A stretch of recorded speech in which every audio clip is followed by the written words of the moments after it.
Hello, and welcome back to Seek the Joy podcast.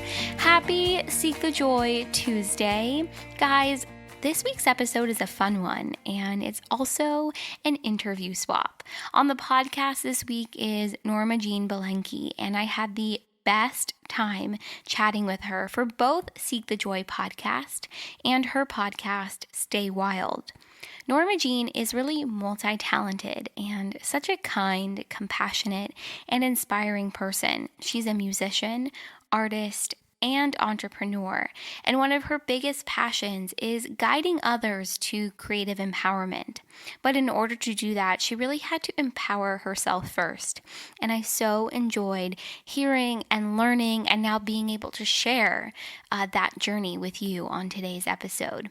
Norma Jean has recorded 2 albums of her songs and drawn over 1,000 daily doodle cartoons, and they're really instantly recognizable on Instagram. The cheeky chicken is so cute, and her captions are always insightful, creative, and from the heart. Originally from Southern California, and not too far from me actually, she now resides in Bali. I mean, how cool is that? When Norma Jean approached me about being on each other's podcast, it felt like a no-brainer. And it's funny, I don't get that nervous anymore when I'm interviewing somebody for Seek the Joy podcast, but when the tables were turned or flipped or whatever you want to call it, and I was the one being interviewed, I got really nervous, and I felt myself talking super fast at different times, and it was like, hello, Sydney, take a breath. It's okay. Slow down. And I literally had to tell myself that multiple times during our conversation. And we also recorded both podcasts back to back. So we were talking for like 3 hours, and I'm pretty convinced we could have kept talking for another 3. So thank you, Norma Jean, for giving me the space to share my story and really what inspired and why I started Seek the Joy podcast to begin with. So when you're done listening to today's episode of Seek the Joy podcast, make sure to head over to Stay Wild to hear my interview with Norma Jean. So on today's episode, we chat all about Norma Jean's creativity, self-love, and joy journey, what it's been like choosing a life of creative expression and following her passions. We also talk about embracing our creative empowerment and having a daily creative practice. We also talk about overcoming self-doubt and fear and choosing your own adventure. I loved all of the stories that Norma Jean shares on today's episode, and I know you guys are just going to love it. As always, to learn more about today's episode, head over to the show notes section of our website, seekthejoypodcast.com/show-notes, and everything is right there. Also, thank you to everyone who has rated and reviewed Seek the Joy podcast on Apple iTunes. Ratings and reviews really help us get seen by new people. And also, on a personal note, I really enjoy reading what you think about Seek the Joy podcast and how it's really impacted your life or influenced you in some way. So if you feel so inspired to leave us a rating and review, make sure you take a screenshot of your review and send it to Sydney at seekthejoypodcast.com, and as a way to say thank you, I will send you my brand new guide for infusing more joy into your life, as well as a couple of limited edition Seek the Joy podcast stickers. All right, guys, that's it. Thank you as always for being here and for listening. You know, oftentimes, like late at night when I am having a hard time falling asleep, or actually more often it's when I wake up randomly at 3:30 in the morning, I'm questioning, like, why am I doing this podcast? And am I doing the right thing by putting so much of my heart and my soul into this? And then I start to think about all of the emails and messages and your reviews and your kind words about the podcast and what it's meant to you. And I can't tell you how much all of that really means to me. You keep me inspired and motivated, and you remind me every day why I am doing this. So thank you, thank you, thank you, thank you. We are officially at 6 months. This is the 24th episode. Unbelievable. Well, I'm looking forward to 24 more. There's so much good stuff coming. I can't wait for you guys to see it and be part of it. So there's a lot more to come. So, okay, guys, without further ado, here is my conversation with Norma Jean.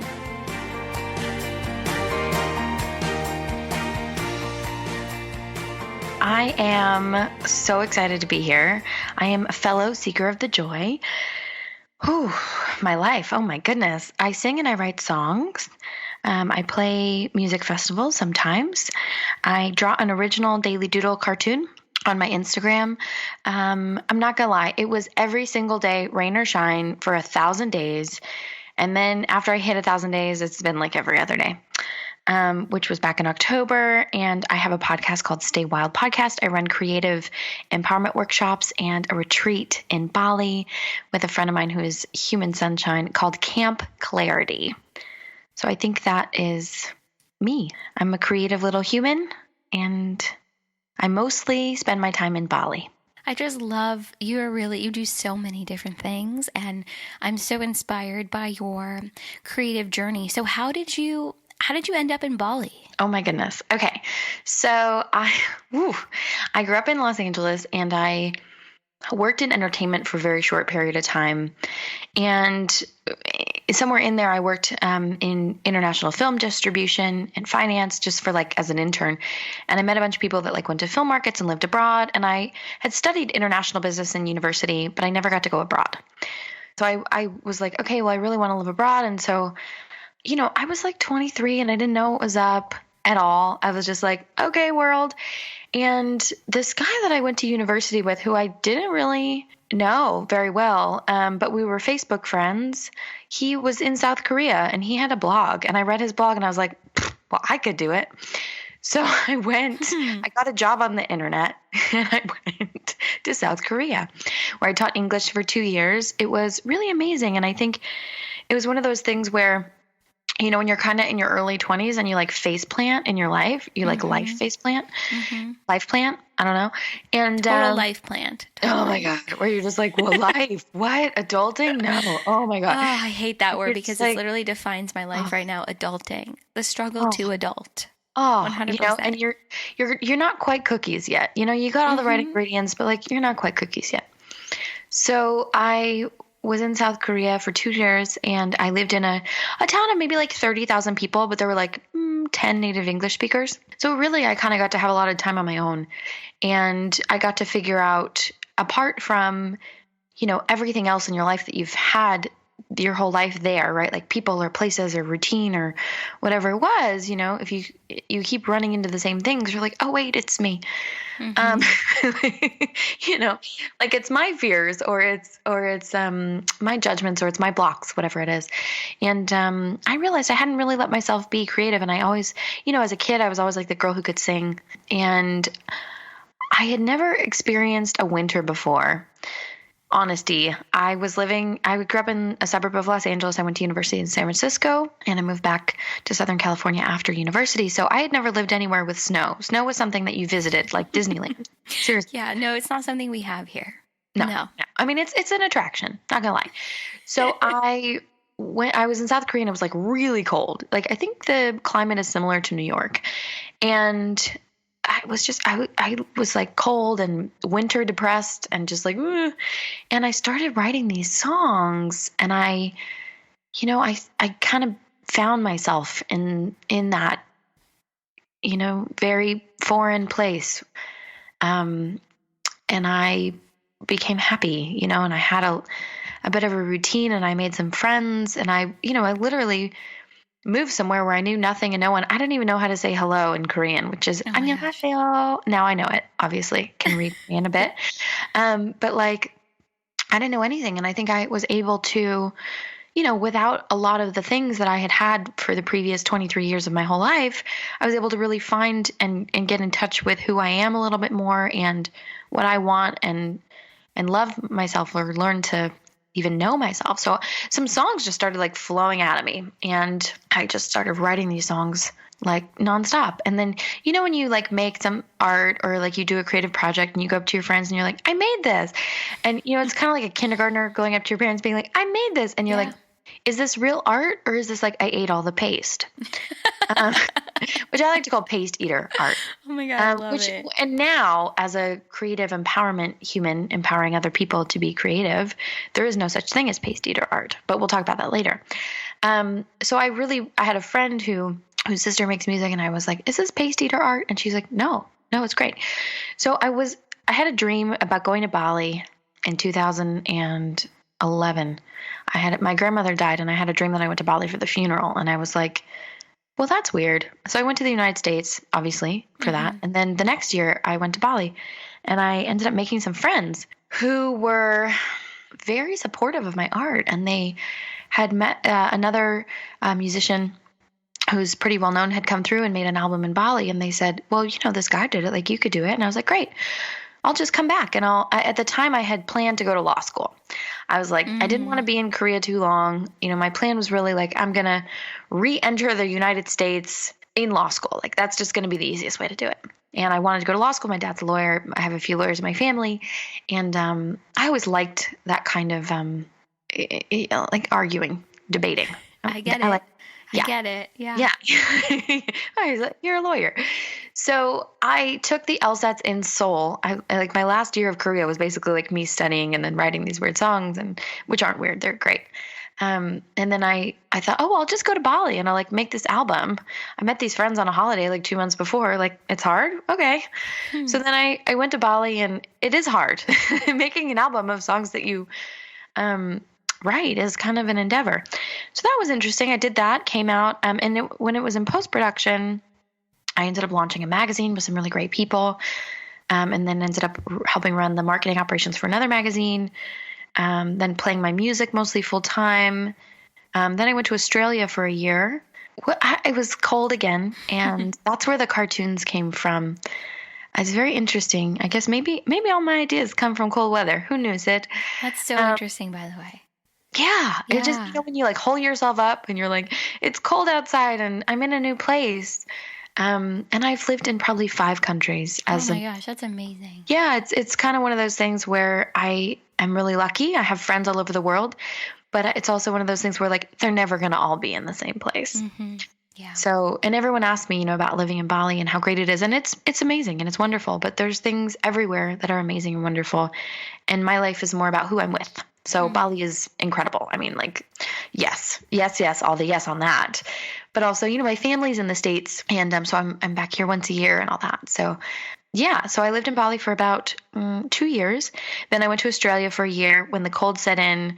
I was dating someone and it didn't work out, which is totally normal when you're, a human. Yeah. And I just started drawing these little illustrations and sending them to my friends when they were feeling vulnerable or human, somewhere on the spectrum of human. And then I moved to New Zealand in 2015. No, sorry, end of 2014. I moved to New Zealand, and I decided very ambitiously, I was like, I'll just do one every day and I'll get an Instagram, because everyone was on Instagram at me at that. Yeah. I did. I posted one every day for a year. And in the span of the year I was in New Zealand, I love New Zealand. It was great. But I felt like I had more to do in Bali. So at the end of 2015, I think November, I moved back. I got stuck in Australia for a couple weeks because my flight had a layover there, and then a volcano erupted in Lombok, and that was kind of weird. But like literally. My cartoons from that period are a little bit weird. I can imagine. I mean, it has to have been a really odd experience to kind of be in that limbo. Yeah, it was interesting. They put me up in a 3-star, and then they're like, we want to send you back to New Zealand. And I was like, no, I actually have longer on my Australian visa, and I used to live in Melbourne. So just fly me there. So I hung out with my friends in Melbourne for a week, which was great. Then I moved back to Bali end of 2015, and I've been pretty much based there ever since. And I recorded my second album when I went back, and I launched Stay Wild podcast in August of last year. Oh my, I have so many questions. Ask them. So many things are coming to mind. Okay, so can we start off with the cartoons maybe? Yeah. I love your cartoons, and I swear I had seen them before you and I had even been connected, but I don't know where, but it was one of those things where... I hope you saw them. Right? It was one of those things where I was like, This looks so like scarishly like familiar, and I couldn't pinpoint it. But I love what you said about how your cartoons really came from being in cold weather. And for me, that sounds a lot like those moments where you're being introspective and you're spending time with yourself. Is that really where the cartoons came from that space kind of within yourself, or where did they come from? So the cartoons were pretty much things that I wished other people had said to me, like, it's going to be okay, or take deep breaths, or F the haters. You know, literally, you know, when you're feeling like the world is a very big place and you're tired, they were things that I wished someone who loved me would just pet my hair and, you know, very softly say to me. But I was in Australia and I didn't know that person. I think that person was me for myself. Yeah. So I sometimes that person is us for ourselves. And so they just started coming out. And so now I think yesterday, I mean, we're recording this in Feb. Yesterday was day 1072.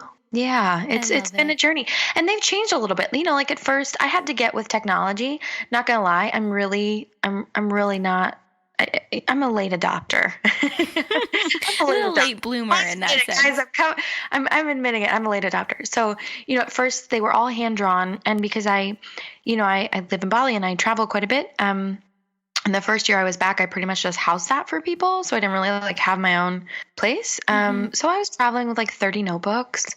So that got to be a lot, you know, just of my hand-drawn cartoons. And then for my 30th birthday, a bunch of my friends got together and got me an iPad Pro.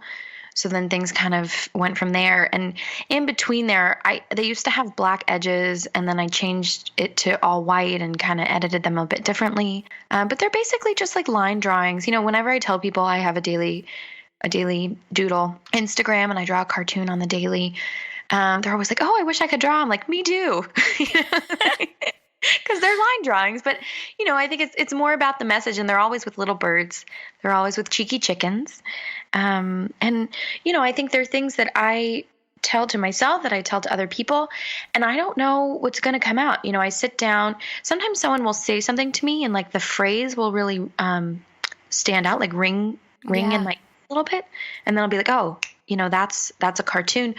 Or sometimes I'll just sit down and I'll be like, okay, like, you know, before I hit the 1,000 and I let myself go, I'd be like literally every day for like a while. I was like, oh my God, is this the day? Like, is this the day out of like 700, 800, 600, 200, 900 that I don't post one in a row? You know, is this the day I forget or don't have an idea? Yeah. But, you know, once you pass that threshold, and it's something will come every day, and some are profound and some are boring. But, you know, I think for me, it has taught me about having a daily creative practice. Mm-hmm. And that has been really empowering for myself. And now I help other people do that. And I talk about creativity with other people and the difference between showing up every day or getting into alignment first. You know, a lot of people are waiting for divine inspiration, but, you know, for myself, yeah, like I want the lightning bolt of ideas and inspiration, and I use that and I wait for it. But also it's about showing up every day and what creative conditions I need to get there for my cartoons, for my podcast, for my music, which has become something that I really value. Yeah. So can you talk a little bit about maybe what those creative conditions are, or do you sit down? Do you have a ritual? What does that kind of daily creative practice look like for you? Ooh, what are my creative conditions? Whew. Well, I think the majority of them for me personally are like getting out of my own way. So I need to move my body however that feels that day. So usually I like to wake up and go for walks in Bali on the Chumpuan Ridge. In Ubud, which is like really beautiful. There's always drones up there. So if you Instagram it, you'll find a beautiful drone picture. When you're walking, the drones are great. But in general, they're great. Or dancing or yoga or definitely moving my body. I think staying organized is really important. I am very committed to my passion planner. Like my whole life's in that thing. You know, I do a lot of different things. I have a clothing line of my cartoons, you know, with podcasts and interviews and my music and scheduling and workshops and retreats and travel. it's really important for me to make sure that I have time every day to be creative. And then there's other things, right? I like to make sure I have had a lot of water. Sometimes a specific kind of tea helps. It's called Bengal spice. It's just like warm and yummy. What else really helps for me? Quiet. I'm not a person who can work with music. I wish I were, but I've always been that person. No. What else works for me? Not having distractions. As much as I would like to not be that person, I'm so easily distracted by, my phone going off or Facebook or, a million other things. So I think it's about the discipline for me. It's about being in alignment and giving myself the time to really get there.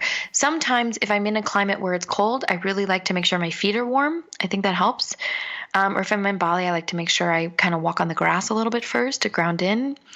Meditation for me also helps a lot. I do some Kundalini meditation, chanting mantra, mindfulness meditation, gratitude. Yeah. A friend of mine has a really great daily gratitude podcast called Agape every day.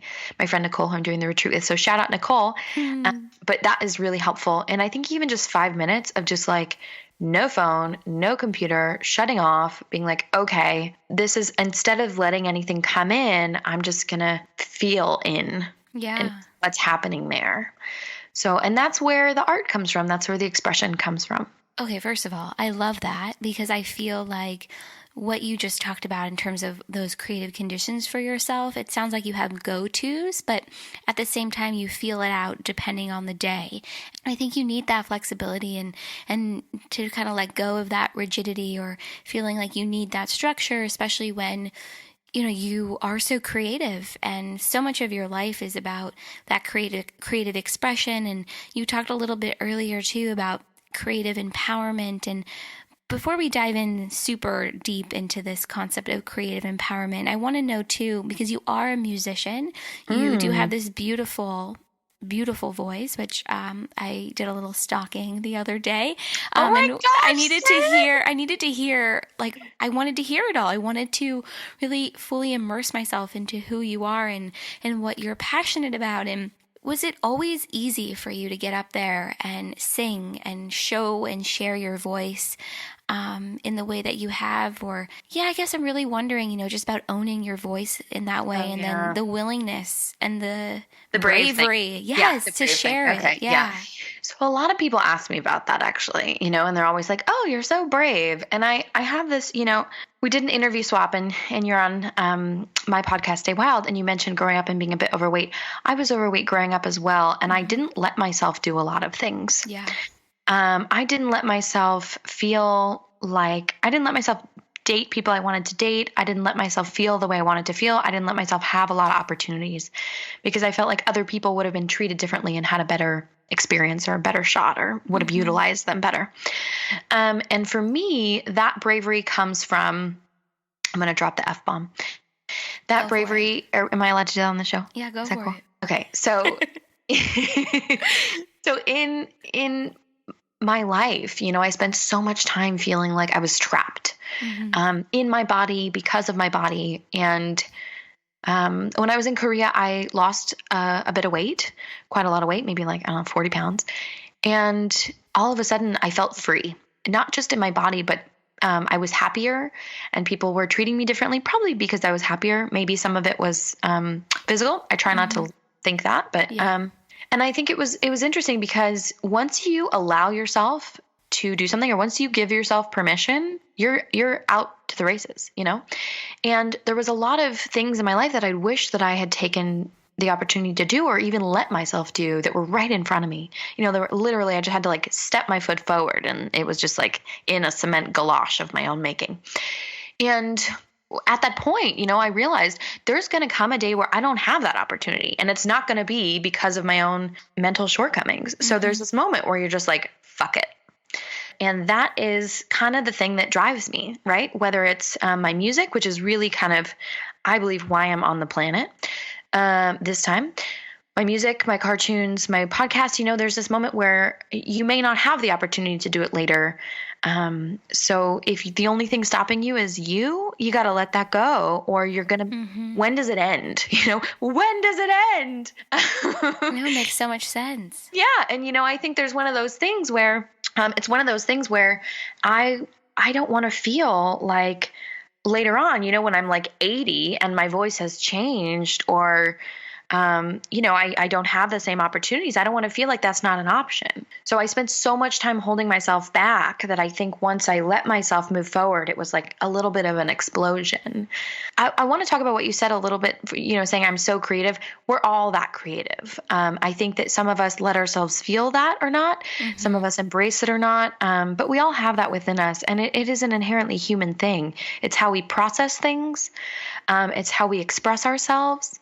And I think a lot of people get really hung up on technique. And technique is like a set of rules that like one or a few people came up with at a certain period of time. And that's totally cool. And it's great to learn technique. Yeah. Or multiple techniques. That doesn't actually have to do with creativity. So yeah, I think for myself, I was so miserable for so long. I face planted in my life, it was like, I moved back to Southern California, and like I was working in a talent agency, which I realized was creative energy that I wasn't expressing. That it was right during when all of the agencies merged, when William Morris and Endeavor, I think, merged.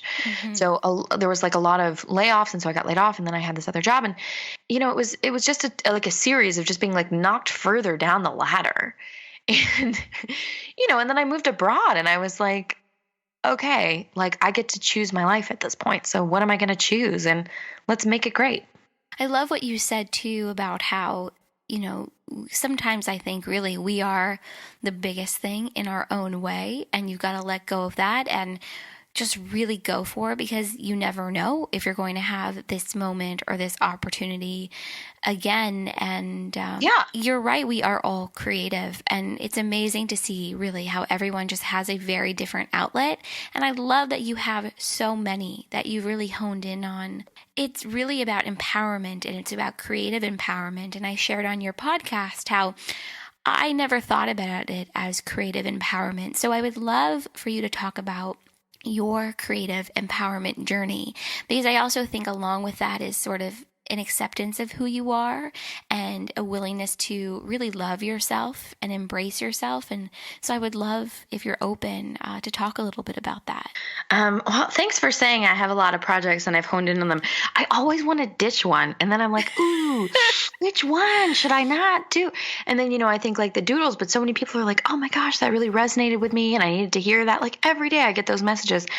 And the podcast has been so incredible in terms of telling other people's stories and digging into a lot of things that people don't necessarily get to experience. Because on my podcast, I interview mostly people that are kind of living outside the box. And the music, that's really kind of what makes my heart sing. So it's all different. And it's a balance. But in terms of my own creative empowerment, it's constantly evolving and constantly changing. With any new medium, there's that moment of, well, what's happening? How is this going, and how do I feel when I do it? And I think that's probably the most important thing. Because as human beings in the Western world, mostly we're results-based, right? Yep. And attaching to that result it's a lot. We attach a lot to that result. What is this going to be? How is this going to be received? How am I going to be received as a result of this? A lot of attachment.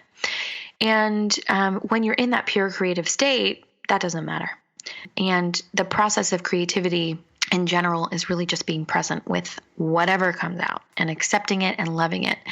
And so my personal creative empowerment has kind of been a combination of like work really hard at what you love and don't judge it.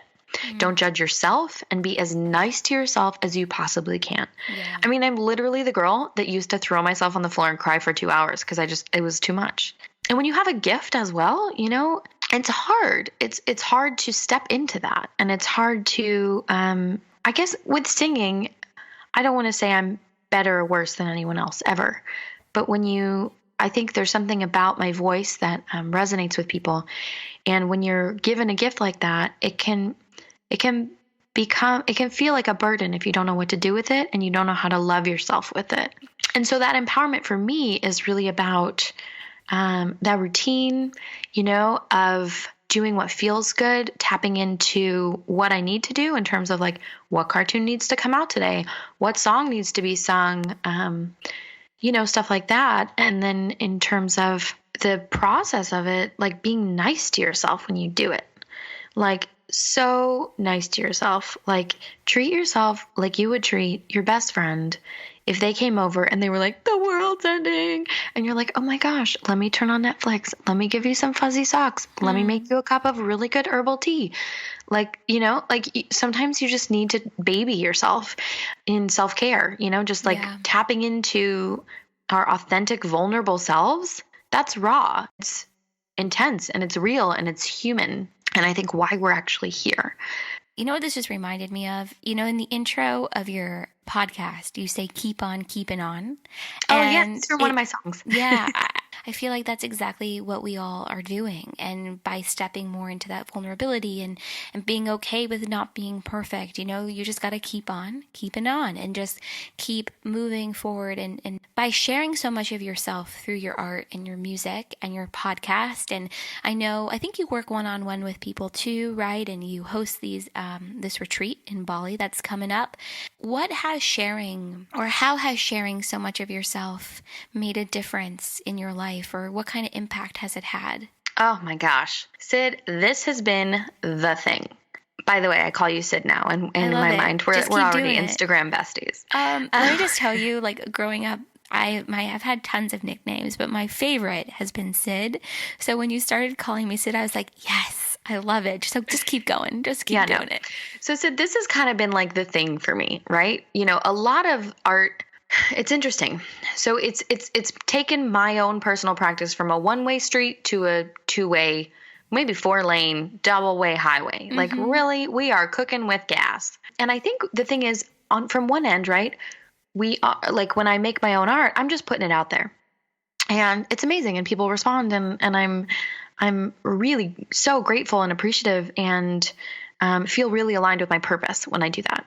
But when you empower other people to step into that for themselves, it's next level, and it enables me to help other people shine their light. And that is so important. Like you were saying, I think maybe you were saying it on Stay Wild about seek the joy and how, you've created this community and people are reaching out to you.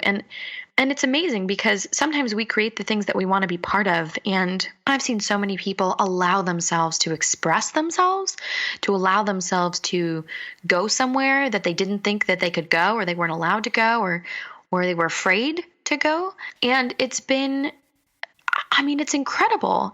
And I think as human beings, right, a lot of my art is about embracing the full spectrum of being human.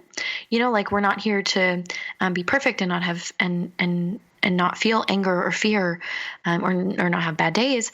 And I think a lot of people don't allow themselves to do that. So it's been really interesting because especially with the workshops and retreats, I get to work one-on-one with people and talk to them about it and talk them through it and be with them and see this radical transformation. Mm-hmm. And I think a lot of people, either they haven't given themselves permission, or the way they were brought up, or cultural values, or whatever, the career they chose, whatever it was, they haven't allowed themselves to get weird. Seriously. Yeah. Like, whether it's with journaling prompts, whether it's with painting, whether it's with meditation, whether it's with, I don't know. I just came from India. I'm in the States right now. I just came from India where I was an artist in residence at a creative expression space called Lahe Lahe. They're great. And I ran 13 different creative empowerment workshops there, and literally running the gamut, like, movement that is so cool. And it was amazing. And what I think is so great is that people, when you give them permission, when you say, you're in a safe container and anything that happens in this container is okay and human and supposed to happen, so let it, magic happens. Yeah. You said something that's sticking with me, which was embracing the full spectrum of human emotion and just being human. Yeah. Coming to a space within yourself where you recognize you've got to do that. And it sounds like it really has shaped so much of the work that you're doing, So much. especially with these retreats. What was the journey like getting there for yourself? And I would assume, right, that has meant you had to do it with yourself first. Oh my gosh, totally. Totally. Whew.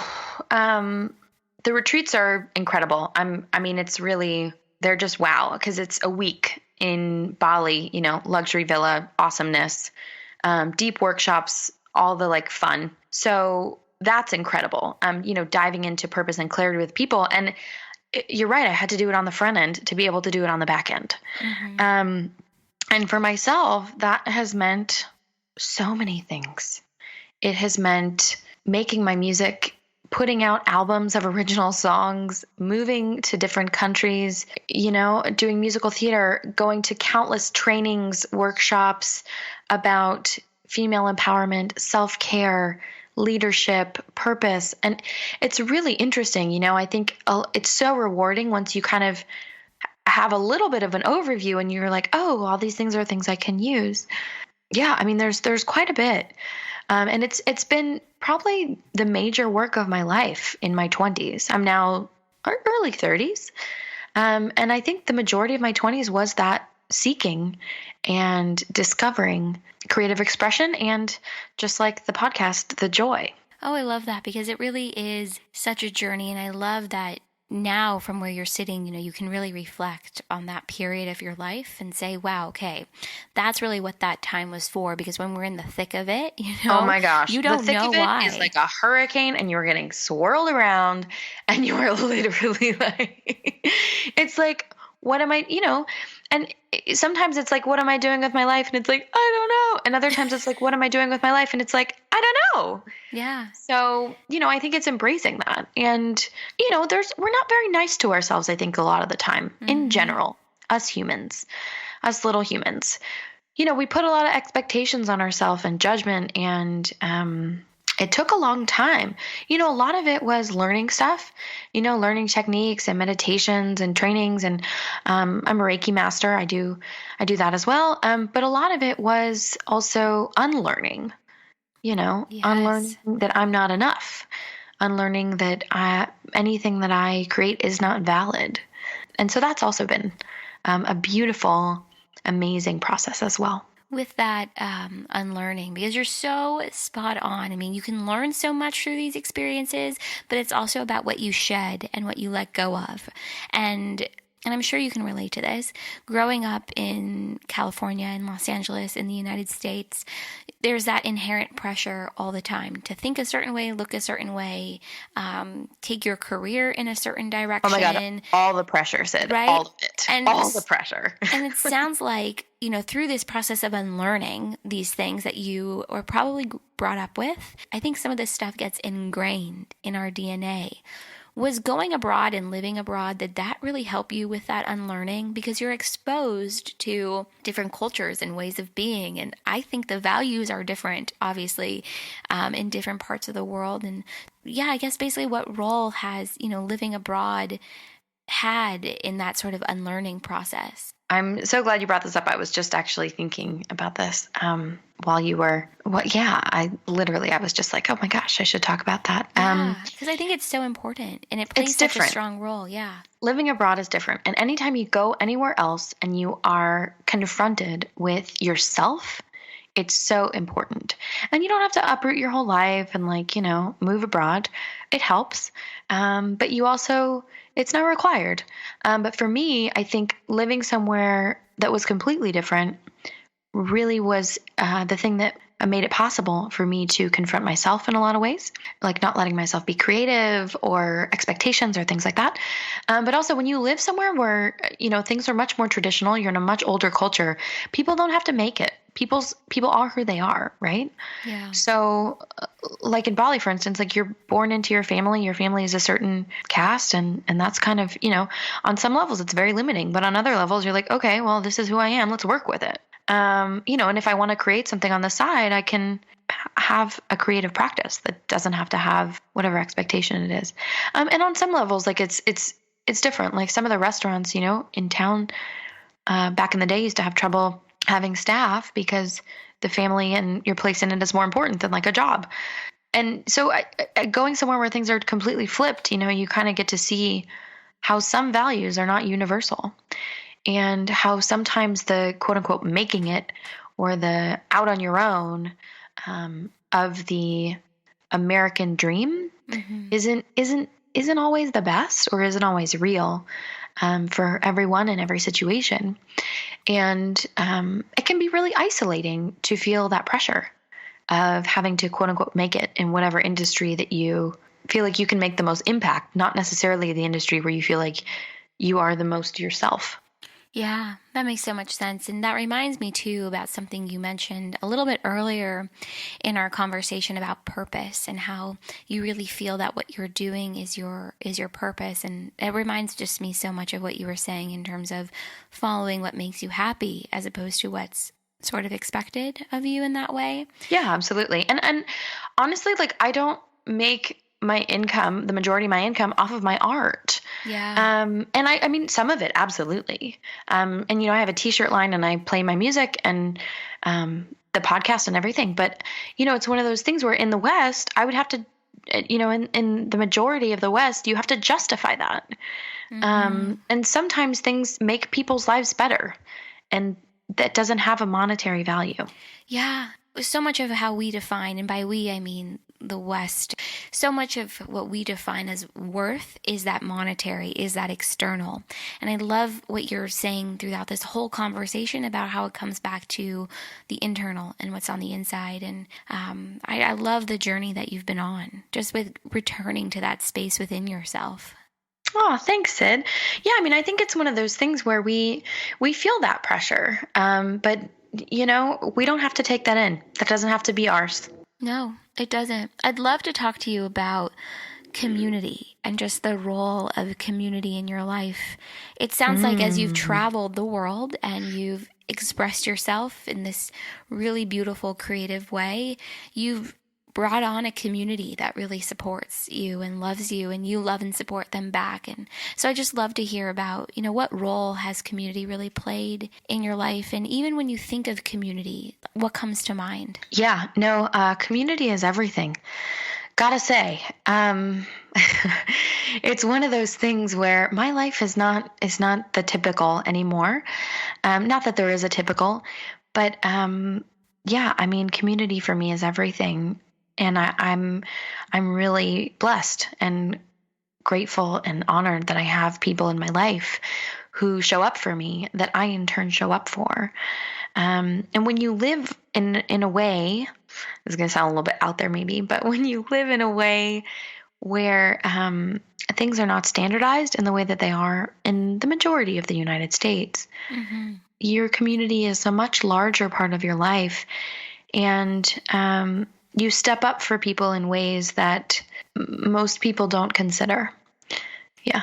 And so I think, living abroad, like coming to Bali is incredible and amazing, but actually living somewhere where the rules are different and things have their own set of values and rules, things are more magical and also more frightening than most people believe or could or have experienced. So because of that, your bonds with other people are stronger and are forged through experiences where things get weird, Yeah. That makes you. Yeah, I think you start to rely on people in a different way. Oh my God, totally. And what's interesting is that like I didn't realize this until a couple weeks ago, but I don't usually stay in hotels. Everywhere I travel, I stay with people, whether it's family, whether it's friends, whether it's friends of friends, because that's how we take care of each other. It's interesting. Sometimes I stay in hotels or Airbnbs or whatever, but yeah, it's a much more kind of communal thing. And in the West, there's kind of this like wall that everyone has around them.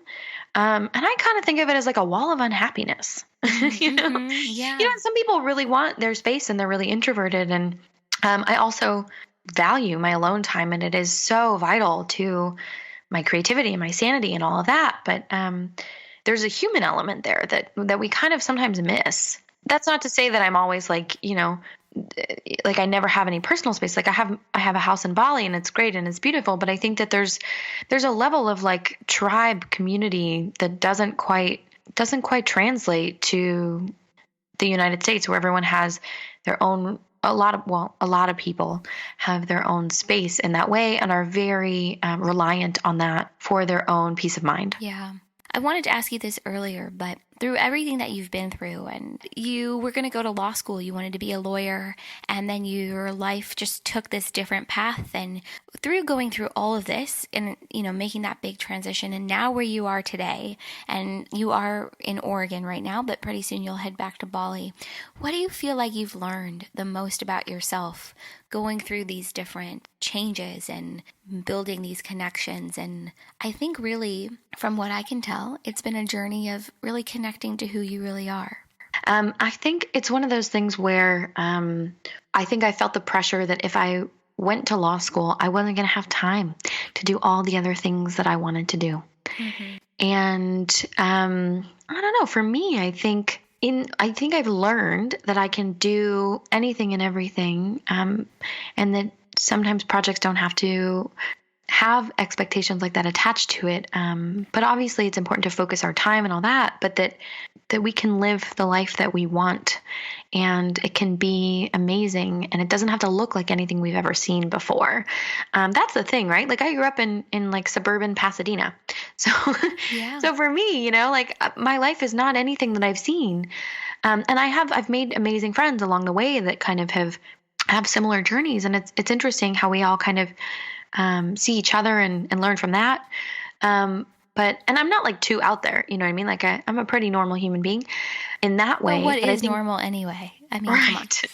Right. But I think it's one of those things where I've learned that we're all capable of love, of joy, of kindness to ourselves, to others, of taking deep breaths, of feeling like anything is possible.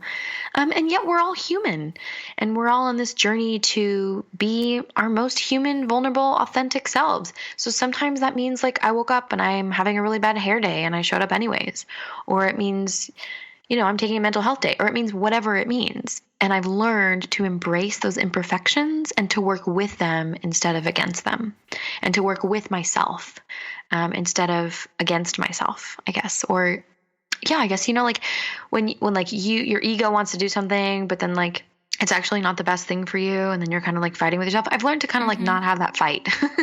Like, Yes. Yes. Yeah. And learning not to have that fight, I think, is a difficult thing for so many to come to terms with. There is a toddler inside all of us that's like, "Meh, I want to do all the things that I want to do, and I'm your ego." And it's like, oh my God, no.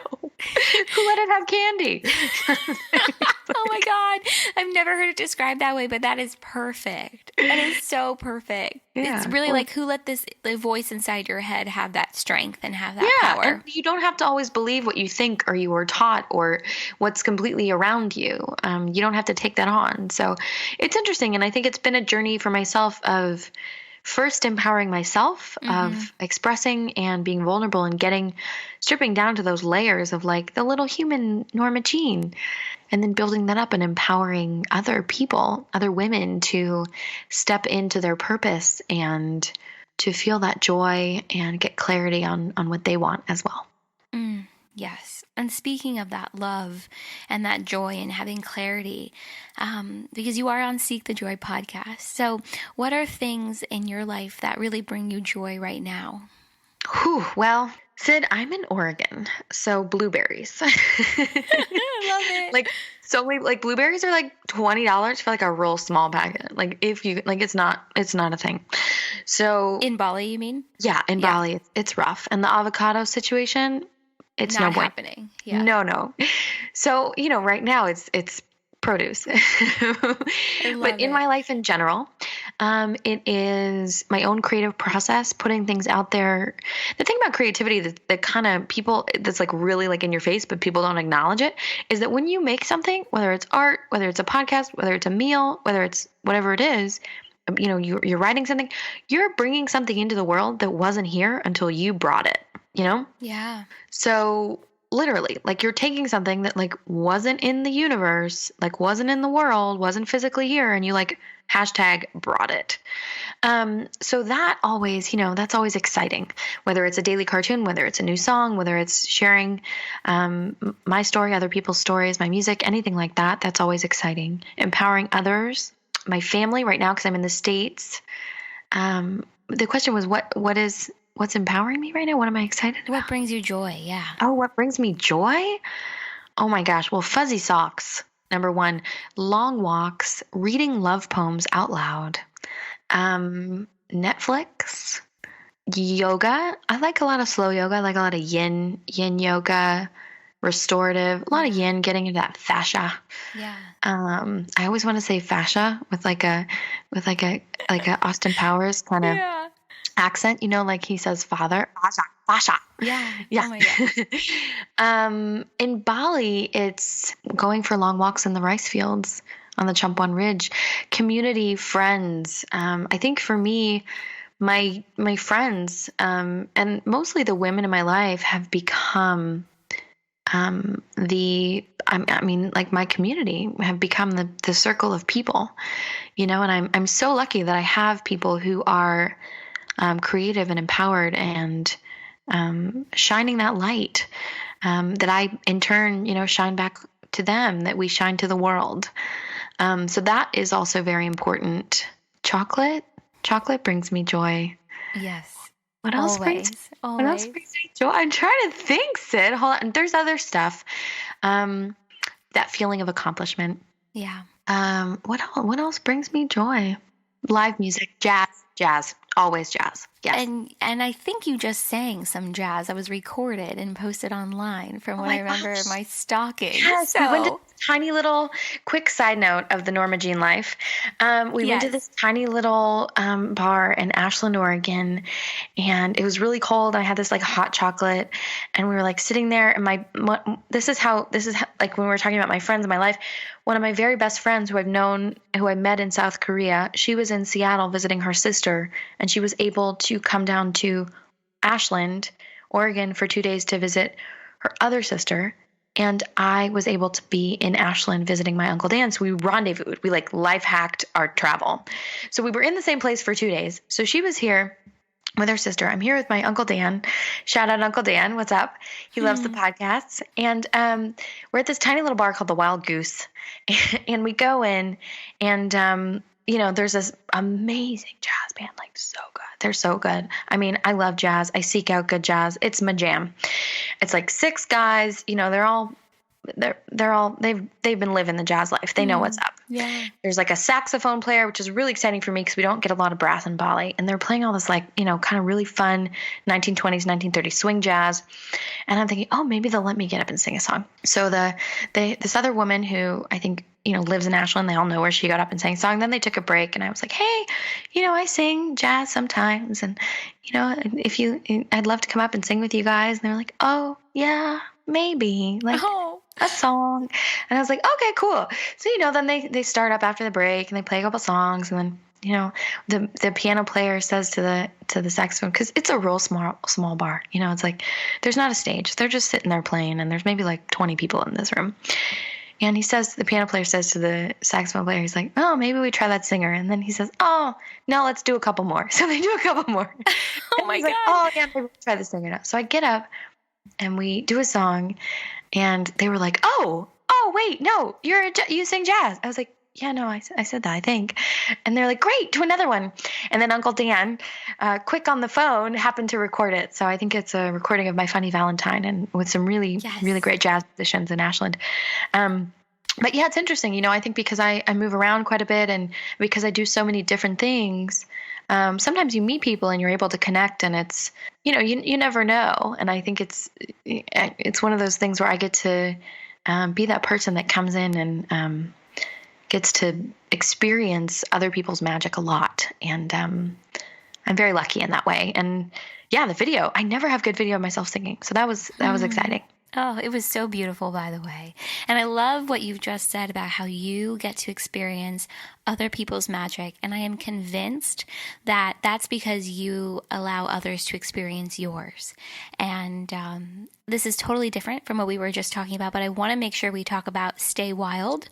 And I also want to talk a little bit about the retreat that you're hosting in Bali. So what inspired Stay Wild, and when did you start it? And just give me the whole background on it.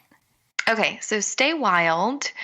Oh man, I got a tattoo on my finger in 2015 that says Stay Wild with a very good friend of mine who I call Shotzi in San Francisco. And somewhere in there, I became podcast obsessed. I think I got an iPhone 6. The other one, like, you couldn't really see the podcast app. So I was like, oh, what's this? And then I went podcast crazy, as, you know, new podcast listeners do. Right. Like nuts. I love that art of storytelling and of teasing people's stories out and letting them have that space. And I think there's not a lot of other mediums that do that these days. And I met a guy in Bali who has a podcast, which is great. And he hosted a workshop. His name's Nick Wood, and his podcast is Life Athletics, which is a really fun one. And he had a workshop about how to make a podcast. And I was like, yep, that's for me. And so I ended up doing that. And I launched in August, which was really exciting. And it's interesting, you know, we've had a lot of different people on the show. The point of the show is, you know, it's for all the little humans out there, but I think it's mostly I talk to people who are kind of living outside the box and keeping their quirks in the wondrous world. That's kind of how I explain it. Because when you're living the 9 to 5, there's a lot of like regularity, and there's not a lot of people that you may meet or not meet that are doing things that are a little bit out there, or that you might not have exposure to. So yoga teachers, entrepreneurs, sound healers, Bandana, the editor-at-large of Vogue India, came on talking about fast fashion. We've had other fashion designers. We've had life coaches. We've had psychics. We've had shamans. We've had artists. The last series I did was really great with a bunch of artists. We've had food entrepreneurs. Literally, I mean, people talking about everything that runs the gamut. And, you know, because I ask these questions, right? And I want to know, when I meet people that have interesting jobs, you know, I want to ask those questions. And I'm sure other people want the answers too, right? Like, hey, how'd you get into that? Or like, hey, what's that about? Or like, let's talk about astrology. Or what's Tantra? What's that? You know, and what are the expectations around it? And what's the ancient tradition around it? And with artists, it's what's your creative process? How'd you get into it? How'd you allow yourself to create? What do you do to get into alignment? Do you show up versus do you wait for that divine inspiration? You know, and hearing people's human journeys, because a lot of the time to get to where we want to go, there's some face planting on the way. And a lot of other people don't feel like they can allow themselves to fail in order to succeed. And sometimes that's what it takes. Mm-hmm.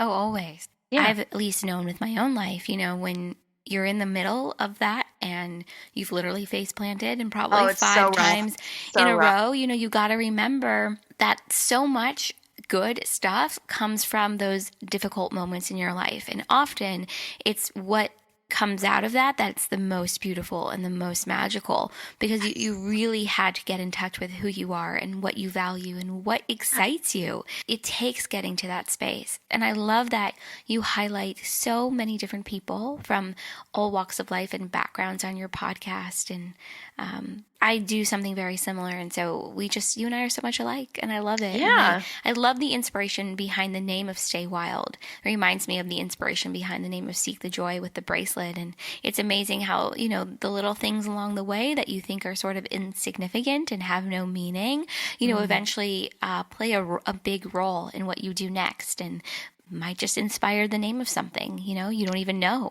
when you're doing it. Yeah, it's interesting. And people don't think I have a tattoo on my finger. Sometimes, like, you know, a year after they've known me, they're like, what? And I'm like, yeah, well, it's kind of hidden. But it's interesting. Yeah. And I think it's one of those things where sometimes that phrase or word, you know, it just sticks with us, and we don't know where or how it's going to be used in the future, but it's ours, and it has a little bit of our magic in it. For someone who is listening to this podcast episode and maybe they want to follow their passion and live in their truth, you know, the same way that you have, what would be your biggest piece of advice? Oh my gosh. Okay. A couple of things. Number one, be as nice to yourself as you possibly can. Number two, do not judge anything that comes out. Figure out what your process is. And sorry, I guess so. Number two, stop judging. Let that go. Yeah. Let it right now. Just it's gone. Number three, figure out what your process is. Work with it. Work with your process. Whether you work better in the morning or the evening or with fuzzy socks on or with bare feet or standing up or sitting down or with caffeine or with whatever your process is, get into it. Feel it. Explore it. Like get up in it. That's huge. Okay. Seek community. I think that's a big one. Find the people who you already know who are like supportive of you no matter what. That's super important. But then also find the people who are like, digging what you're doing and like maybe all about whatever it is that the medium that you are about, right? So with me and cartooning, like there's so many fellow doodlers on the Instagram, that I connect with and that empower me, that I in turn inspire and empower. Yeah, and I think community is such a big part of it. But number one, like be so nice to yourself that you have no other choice but to feel loved and supported. It starts with you. Yeah. All of it just really starts with you and making that choice to start from a space of kindness and then let it all unravel and unfold. Yeah. I mean, if we treated other people the way we treat ourselves sometimes, we'd have no friends. Who would want to be around you? I mean, sometimes with the way we talk to ourselves. Oh, no. Yep. Oh, no, not her. Yeah. It's that role of that self-talk and how you talk to yourself. And okay, I'm going to ask you the question that I ask everybody who comes on Seek the Joy podcast. What is your biggest dream, Norma Jean? And that just rhymed unintentionally. I love it. No, it's good. I'm a fan of rhyming. My biggest dream. Oh my goodness. I don't know. I mean, I'm kind of living it. I mean, like maybe getting to play my music a little bit more, maybe like the ease. I think for me, I'm already doing it. So, I'm already making my music and all that, but I think, I have a lot of dreams, Sydney. I do a lot of different things. My biggest one is probably just to stay in that place of love and acceptance, which I do. We're all human. We all have our moments, but I could say like I want to play my music more, and I want to find someone who will book me for festivals because that's great. Doing it yourself is rough. Yeah, I mean, I think it's one of those things where it'll happen when it happens. Yeah. I think that question can be tricky because I know. I think I failed that just now. No, you didn't. There is never a right or wrong answer. It's only about what is your truth, right? And so when you're living your dream, which you are, I mean, you're traveling the world, you live in beautiful Bali, you're following your passions, it's all unfolding, and it all takes time to really get to that space. But it's a loaded question, I think, to say the least. Before we close, before we end this wonderful conversation, which, by the way, I'm convinced we could talk for another 3 hours. Oh my God, we got to do this again. Sid. Yeah, we will, but like just in life in general, because I've dubbed you my new friend, whether you like it or not. But we're Insta friends. We are. Instant and Insta is exactly. I love it. Where can everyone find you? And more information on the retreat that you're hosting, and maybe share a little bit about, what people can expect from this retreat and all that good stuff. Yeah, absolutely. So we mentioned it a little bit earlier. I'm hosting a retreat with my friend who pretty much is human sunshine.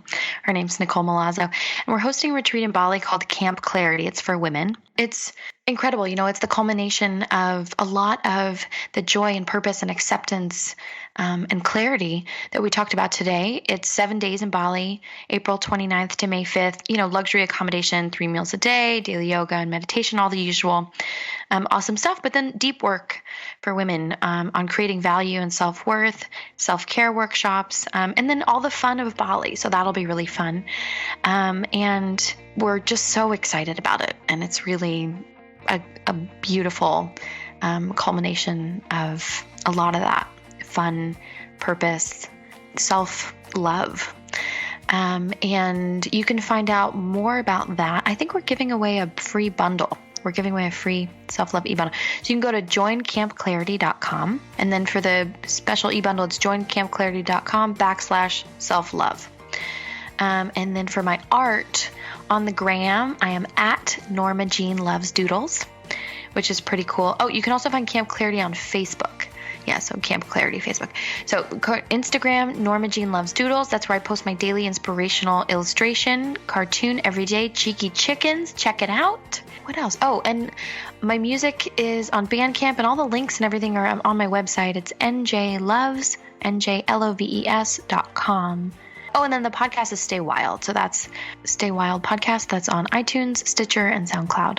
Perfect. And I'm going to include all of the links to everything in the show notes. So it'll be so easy for people to find you and your doodles and Stay Wild and more information on Camp Clarity. So thank you so much for being on. Thanks for having me, sis. Yeah, thanks for being on. Joy. I love it. I love it. This has been an amazing conversation. Thank you for sharing so much of you and your creative process and your journey from, I think really, honestly, living in some ways the life that would have been expected of you to now living the life that you love and that is your dream and really embodies who you are in your spirit. And so thank you. Thank you for sharing with us. Yeah, thanks for having me.